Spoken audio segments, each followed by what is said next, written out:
7h-10h sur Radio Courtoisie, suivez la ligne droite.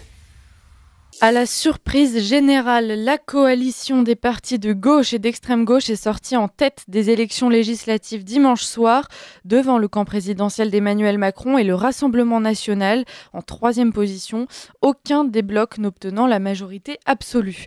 Face à cette déconvenue électorale, les réactions à droite ont été multiples, alors que les plus optimistes insistent sur le nombre de votants pour le Rassemblement national, rappelons-le, 10,1 millions contre 7,4 pour le nouveau Front populaire. D'autres voient dans ces élections le symptôme d'une France asservie au gauchisme et incapable de se libérer de cette emprise. Alors pour reprendre les mots de Julien Rochdy au soir du 7 juillet, la France est-elle un pays de sales gauchistes ? Avec nous pour en parler, Xavier Van Lierde, journaliste et patron d'émission sur Radio Courtoisie, et Jean-David Catin, auteur de 30 mesures pour une politique d'identité et de remigration et directeur national des identitaires. Bonjour à tous les deux et merci d'être parmi nous ce matin. Bonjour. Bonjour. Alors, je vais commencer très rapidement. Jean-David Catin, la France est-elle un pays de sales gauchistes ?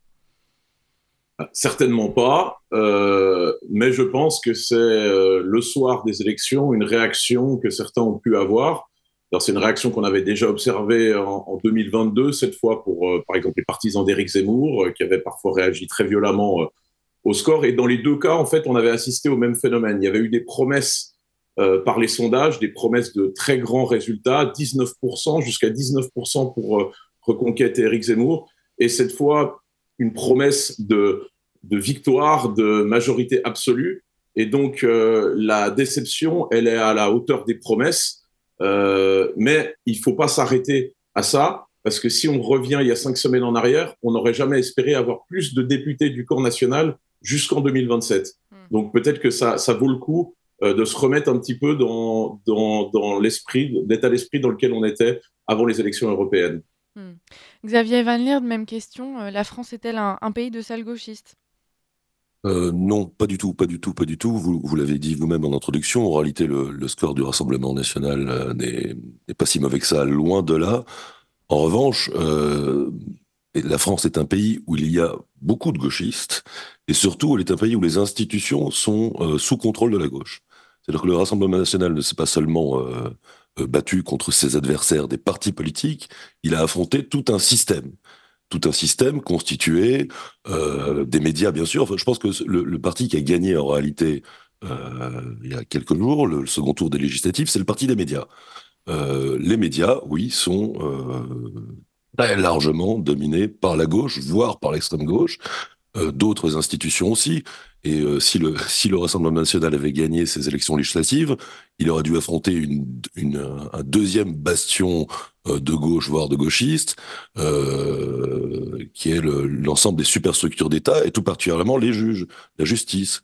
On parle très fréquemment de gouvernement des juges, et bien c'est une réalité. Donc la France, pays de gauchistes, certainement pas. En revanche, beaucoup de leviers de pouvoir sont entre les mains de la gauche depuis maintenant des décennies. Ils sont très profondément ancrés. Enfin, voilà, j'ai parlé de gouvernement des juges, du Conseil constitutionnel a un pouvoir gigantesque qui lui est donné certes par les institutions, mais surtout qu'il s'est accaparé avec une série de décisions. Eh bien, il est présidé par Laurent Fabius. Lorsque Laurent Fabius ne souhaite pas qu'une loi soit appliquée, lorsqu'il considère qu'elle n'est pas conforme à son idéologie, eh bien, il peut la vider de toute substance.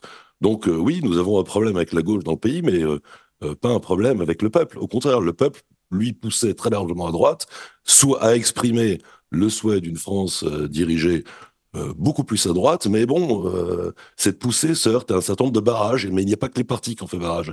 Il y a tout un tas d'institutions, voilà, dont je viens de parler. Je crois qu'il ne faut pas confondre les deux. Jean-David Catin, je vous vois acquiescer, je vais vous laisser réagir et puis continuer avec cette question. Donc, est-ce que on peut s'attendre au même scénario en 2027 alors que beaucoup, justement, espèrent une victoire simplement reportée pour le Rassemblement national ?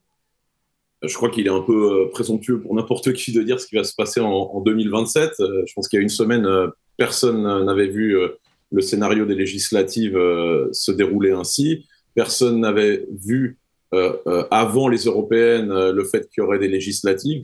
Alors se projeter dans 3 ans avec tout ce qui peut se passer entre-temps serait quelque chose de très audacieux. Par contre, moi, je pense que quelque chose qu'on peut dire dès aujourd'hui, c'est que, appelons-le comme ça, le système a tout donné.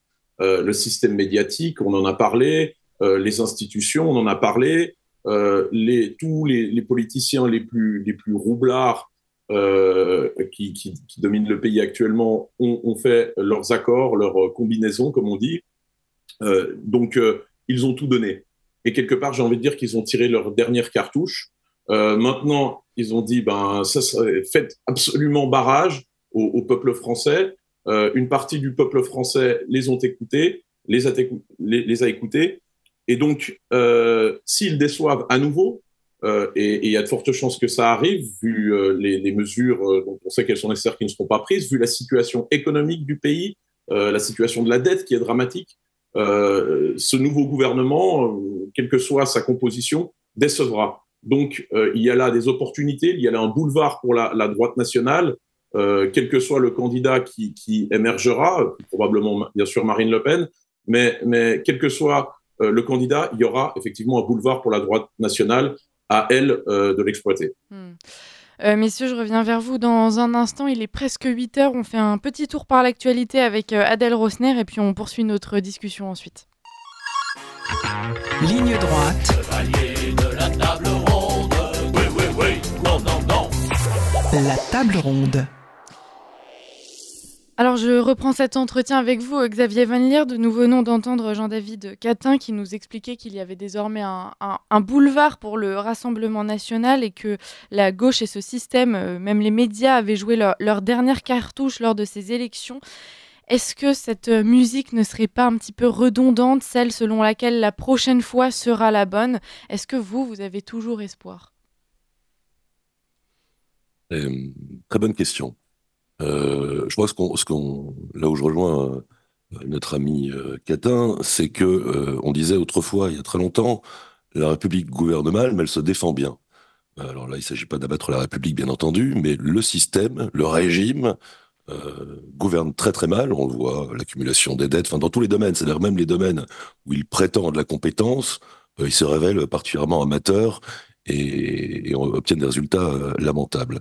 Donc, oui, en toute logique, ça devrait permettre d'ouvrir un boulevard, d'autant que la coalition qui l'a emporté face au RN rassemble l'ensemble de toutes les autres forces. Et donc, on revient à un schéma quand même avec le peuple d'un côté, les institutions de l'autre. Le pays légal d'un côté et le pays réel, celui constitué des gens de l'autre. C'est encore accentué par d'autres faits. Je voudrais vous parler d'un sondage qui a eu lieu, je crois, au lendemain du premier tour des législatives, à moins que ce soit à la veille, avec les intentions de vote par catégorie socio-professionnelle. C'est un sondage absolument sidérant, car on constate que l'ensemble des forces productives, c'est-à-dire des gens qui travaillent réellement dans le pays, c'est-à-dire des ouvriers qualifiés jusqu'aux employés, prévoyait de voter de 75% jusqu'à environ 45-50% pour le Rassemblement national. L'ensemble des autres étant à partager entre toutes les autres forces. Donc il y a énormément de professions productives qui se tournent aujourd'hui, donc de forces vives de la nation en réalité, vers le Rassemblement national, tandis que, pour ne prendre qu'un exemple, le nouveau Front populaire n'obtenait plus de 50% que dans 3 catégories: lycéens et étudiants, professeurs des écoles, et enfin, là c'est le bouquet, c'est là où il est le plus fort, il dépasse de très loin les 50%, les professions des arts et spectacles.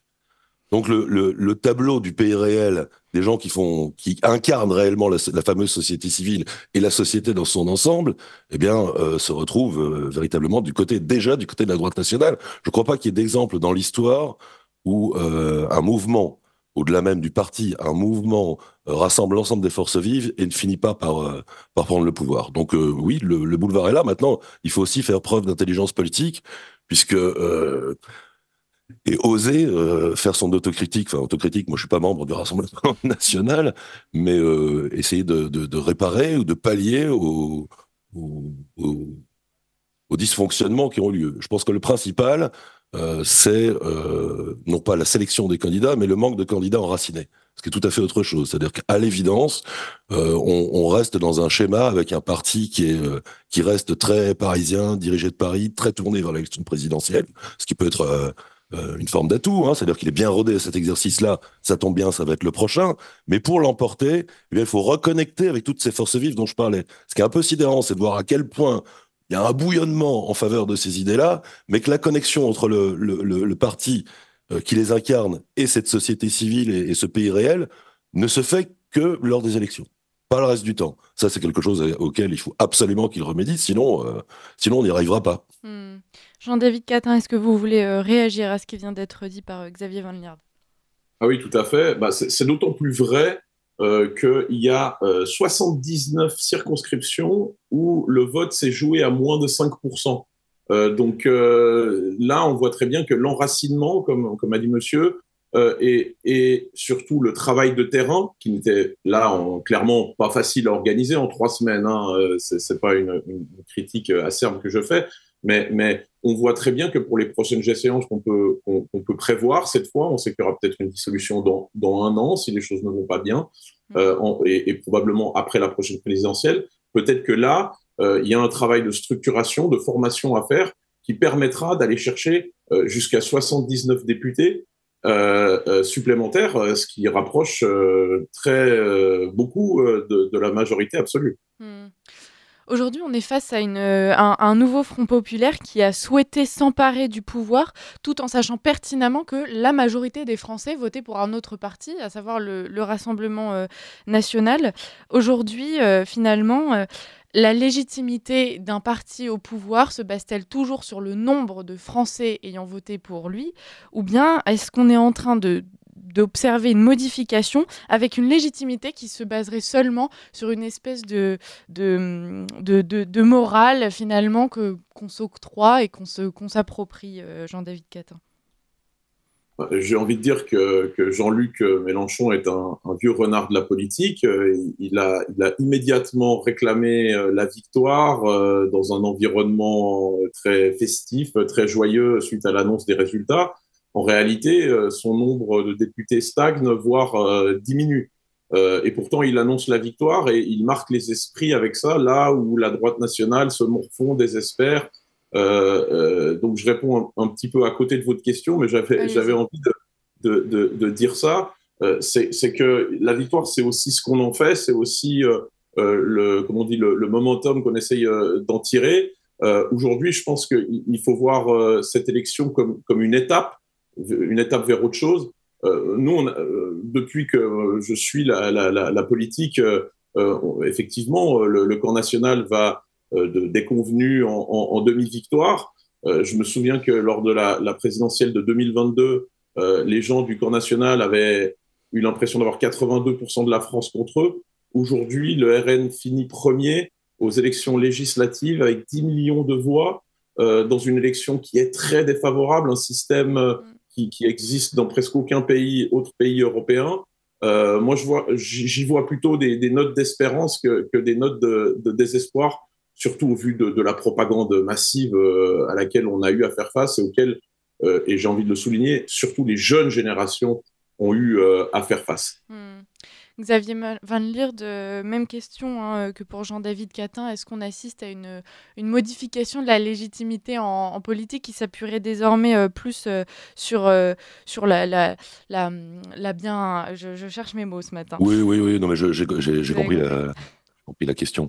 De fait, l'un des mots-clés de l'élection, et tout particulièrement du premier tour, et aussi des européennes d'ailleurs, c'était celui de dignité. C'est-à-dire que dans le langage médiatique, on jugeait si tel ou tel était digne. Voilà, c'était vraiment un mot qui revenait extrêmement dignité, indignité. Alors je pense que bien évidemment, ça préparait l'irruption éternelle, l'éternel retour du petit théâtre antifasciste.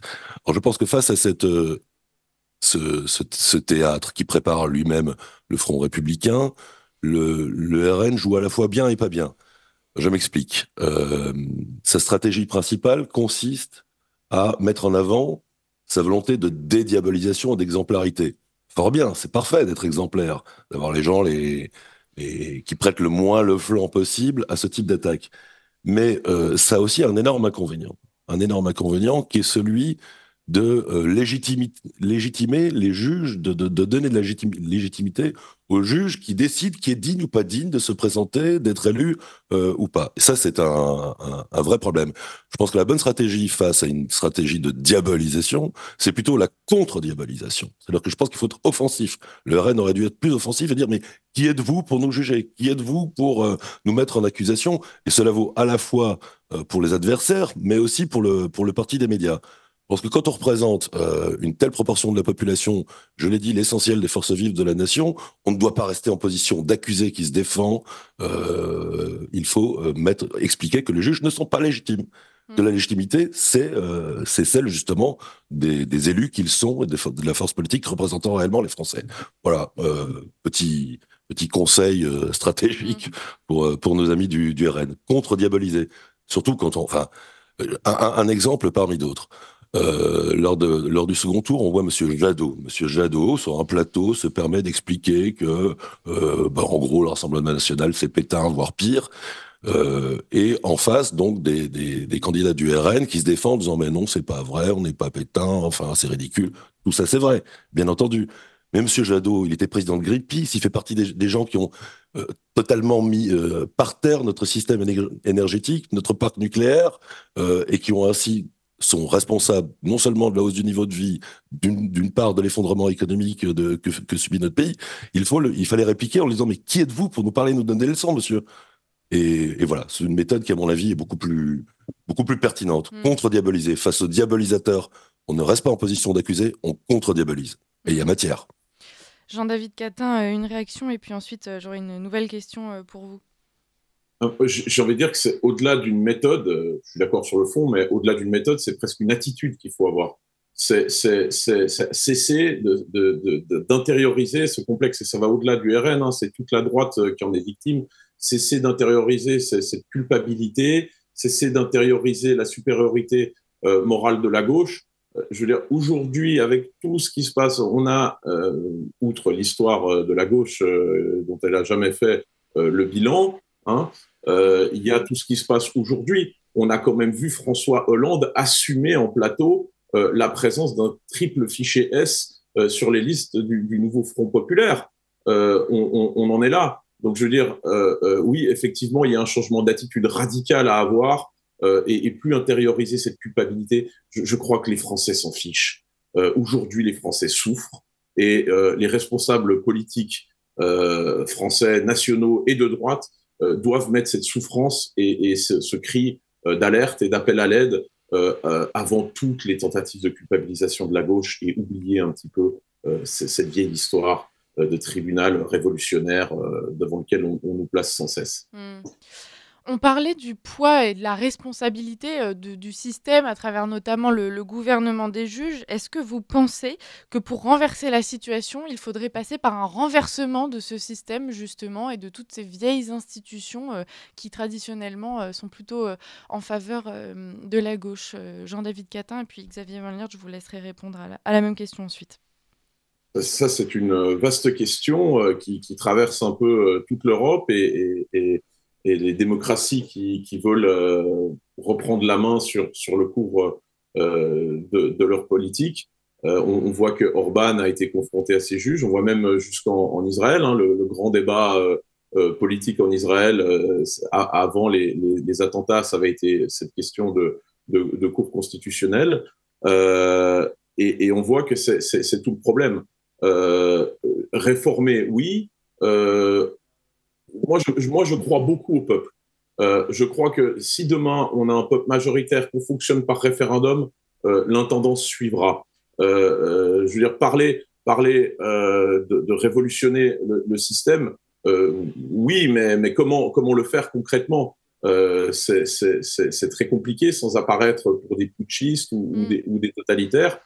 Et c'est une vraie question. Le Conseil constitutionnel s'est arrogé énormément de pouvoir, notamment depuis la présidence de Valéry Giscard d'Estaing, où une de ces mesures, d'ailleurs le Conseil d'État aussi, où une des mesures phares qui nous pèse le plus aujourd'hui, c'est la fin du moratoire sur le regroupement familial.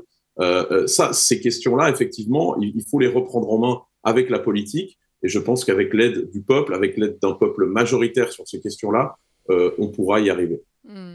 Xavier Van Lierde, est-ce que vous pensez justement que donc, cette force du peuple peut suffire pour s'opposer à ces institutions ?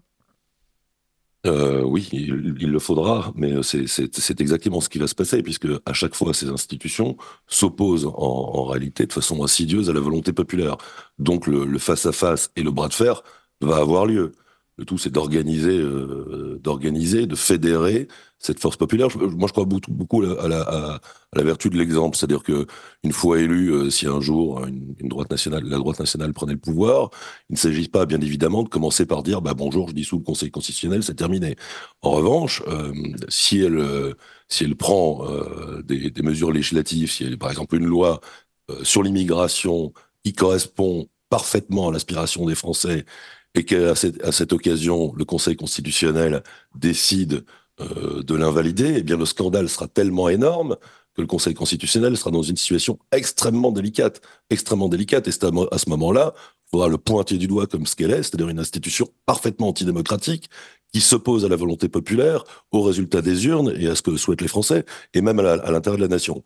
Et là, je pense qu'il y a moyen de les faire céder.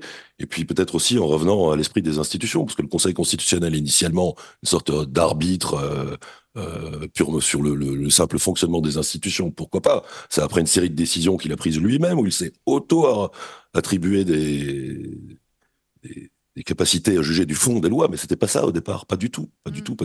Donc on peut quand même s'appuyer aussi sur les textes préparatoires de la cinquième, en appeler au général de Gaulle, à Debré, à René Capitan, que sais-je, enfin, même dans des cercles intellectuels, enfin, il est très facile de démontrer que c'était un coup d'État. Le Conseil constitutionnel a fait un coup d'État. Eh bien, il faut y mettre fin, effectivement, avec le peuple.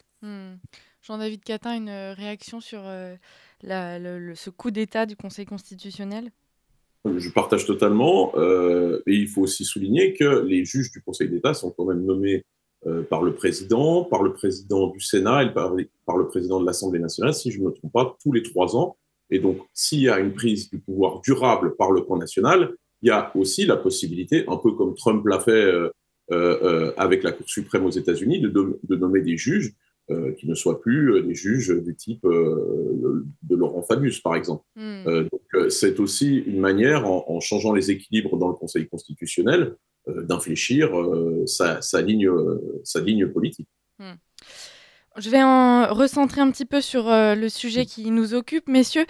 Si le peuple français n'est pas un peuple de, donc je cite, sales gauchistes, pour reprendre notre ami Julien Rochdy, qu'on aura bien sûr l'occasion d'inviter également pour discuter du sujet, peut-on dire donc que c'est un peuple de droite alors qu'il a massivement voté pour le Rassemblement national qui lui-même se revendique ni de gauche ni de droite ? Xavier Van Lierde. Oui, alors je vais répondre à votre question, mais en faisant un petit rappel historique, parce que dans cette situation, enfin, il y a un retour de quelque chose qui est alors là vraiment français, qui est l'autoflagellation. Et il ne faut surtout pas. Je pense que si on regarde l'histoire politique de ces 50 dernières années, on peut observer un certain nombre de phénomènes qui sont typiquement français, qui sont nés en France et qui ont inspiré la droite très au-delà de nos frontières, en Europe et même parfois au-delà. Je prends quelques exemples. C'est en France qu'est née la droite nationale et populiste avec Jean-Marie Le Pen, dans les années 80.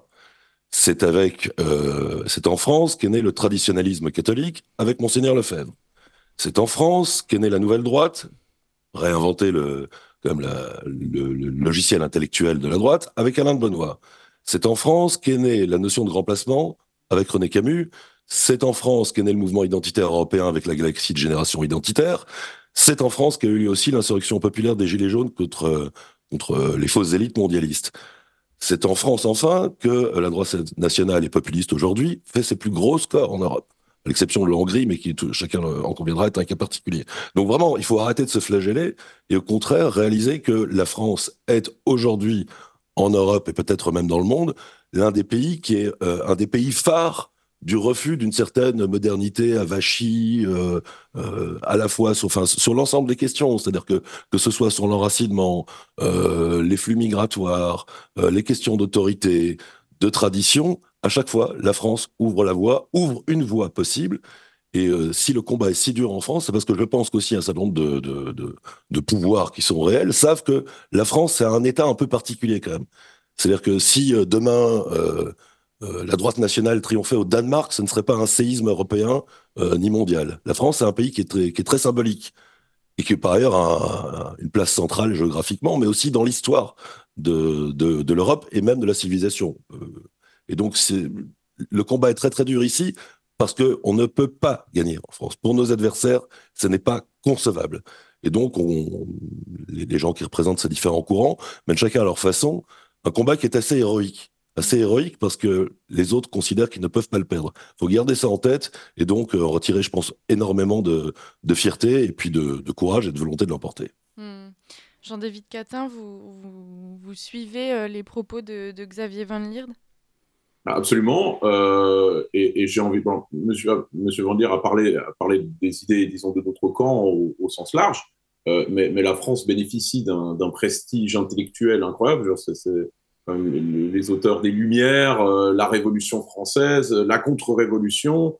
Énormément d'idées politiques sont nées en France, un bouleversement politique qui ont influencé le monde entier, sont nés en France. Donc effectivement, si demain il y avait un basculement majeur en France, il est clair que ça aurait des influences ailleurs en Europe. Et je pense que beaucoup d'Européens regardent la France, et donc on a aussi une responsabilité à ne pas dire, comme on le voit beaucoup sur les réseaux sociaux, d'ailleurs ça peut être aussi au sujet de l'Angleterre ou de la France est perdue, la France est tombée.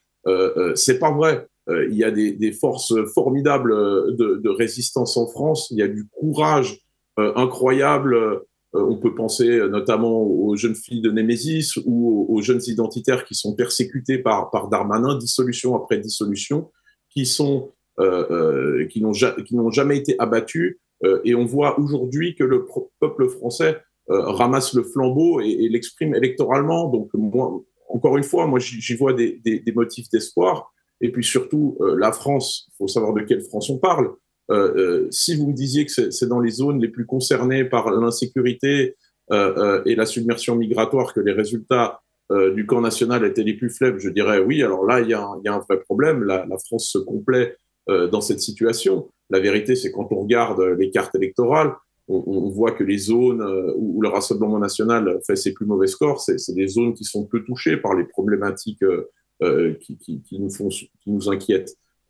C'est aussi la France des gens peut-être plus âgés, les plus de 75 ans, qui ont peut-être du mal à percevoir la réalité du terrain dans les grandes villes, voir quelles sont les conséquences réelles de la situation actuelle. Donc oui, moi, quand je vois les résultats chez les jeunes, je crois que je l'avais noté, on est à 33% pour le camp national chez les 18-24 ans. Alors le NFP est supérieur, mais il faut voir déjà le degré de remplacement de cette génération, et de deux aussi pour les Français autochtones, la propagande à laquelle ils sont exposés matin, midi et soir, que ce soit à travers l'éducation nationale ou leurs études supérieures, que ce soit par leur environnement culturel ou toutes leurs idoles musicales, youtubeurs et sportives leur ont donné des consignes de vote. Donc malgré ça, 33%, une libération de la parole phénoménale. On voit des gens qui maintenant revendiquent leur appartenance au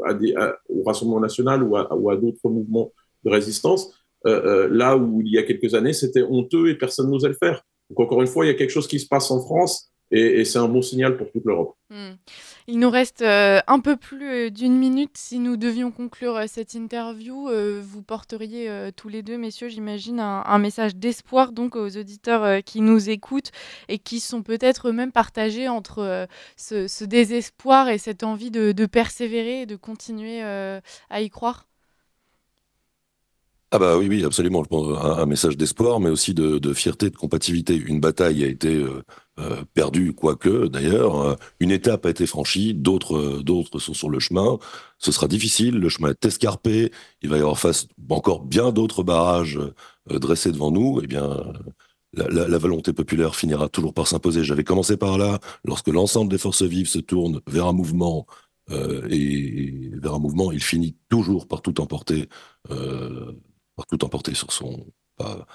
Sur son trajet, et c'est ce qu'il se passera si toutefois nous décidons de ne pas baisser les bras. Voilà. Fierté, combativité. Jean-David Catin, quelques mots pour conclure si vous le voulez. En plus de la fierté et de la combativité, il faudra du travail de fond, du travail parfois pas valorisant. La politique est une course de fond, la prise du pouvoir est surtout, quand on parle de beaucoup de pouvoir, quand on parle d'une révolution culturelle, qui peut prétendre que ce serait facile? Qui peut prétendre que c'est après une campagne de 6 mois que les choses vont changer? Il y a effectivement une révolution des mentalités, une crédibilisation de tout un camp politique à effectuer. Donc aujourd'hui, il faut remettre l'ouvrage sur le métier. Dès le lendemain d'un résultat électoral, chez les identitaires, on avait cette phrase, on disait que la politique, ça se passe avant, pendant les élections, que ça se passe aussi sur le terrain métapolitique, métaculturel, que c'est toujours du travail, que c'est de l'abnégation. Les résultats sont au bout du chemin, mais personne n'a dit que ce chemin serait court. Donc maintenant, il faut se mettre au travail. Merci beaucoup pour ces mots, Jean-David Catin et Xavier Van Lierde. Alors, je rappelle que vous êtes respectivement donc auteurs de 30 mesures pour une politique d'identité et de remigration que nos auditeurs peuvent retrouver aux éditions ID et directeur national des identitaires. Et Xavier Van Lierde, vous êtes journaliste chez Radio Courtoisie. Merci à tous les deux d'avoir été parmi nous et puis de porter donc ce message d'espoir qui a le mérite d'être galvanisant. Et nous, en tout cas, on va continuer notre mission auprès des auditeurs. Merci à tous les deux et à très bientôt.